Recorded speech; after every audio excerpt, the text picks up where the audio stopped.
యేసు శిలువపై పలికిన మూడవ మాట. అమ్మా, ఇదిగో నీ కుమారుడు అని తన తల్లితో చెప్పెను. తరువాత శిష్యుణ్ణి చూచి ఇదిగో నీ తల్లి అని చెప్పెను. శిలువపై యేసు పలికిన మూడవ మాట గురించి తెలుసుకోవడం చాలా ఆసక్తికరంగా ఉంటుంది.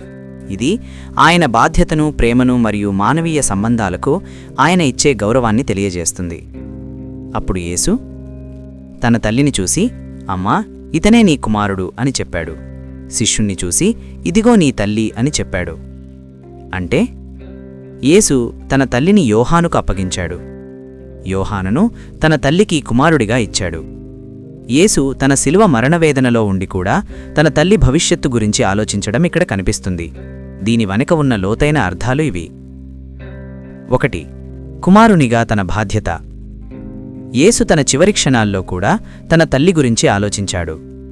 ఇది కుటుంబ బాధ్యత ఎంత ముఖ్యమో చూపిస్తుంది. ఆ కాలపు యూదా సాంప్రదాయం ప్రకారం తండ్రి లేని కుటుంబంలో పెద్ద కుమారుడే తల్లిని పోషించాలి. యేసు భూమిని విడిచి వెళ్లుతున్న సమయంలో తన తల్లి అయిన మరియ ఒంటరి కాకూడదని భావించారు. తన ప్రియ శిష్యుడైన యోహానుకు తన తల్లి బాధ్యతను అప్పగించారు. 2. ఆత్మీయ కుటుంబం. యేసు రక్త సంబంధం కాకుండా విశ్వాసం ద్వారా కొత్త కుటుంబాన్ని ఏర్పాటు చేశాడు. దేవునిలో ఉన్నవారు ఒకరికొకరు కుటుంబమే. అమ్మా, ఇదిగో నీ కుమారుడు అని యోహానును చూపిస్తూ చెప్పారు. ఇదిగో నీ తల్లి అని మరియను యోహానుకు అప్పగించారు. దీని ద్వారా విశ్వాసులందరూ ఒకే కుటుంబమని, ఒకరినొకరు ఆదరించుకోవాలని ఆయన సందేశమిచ్చారు. ఆ గడియ నుండే యోహాను మరియను తన ఇంట్లోకి చేర్చుకున్నాడని బైబిల్ చెబుతోంది.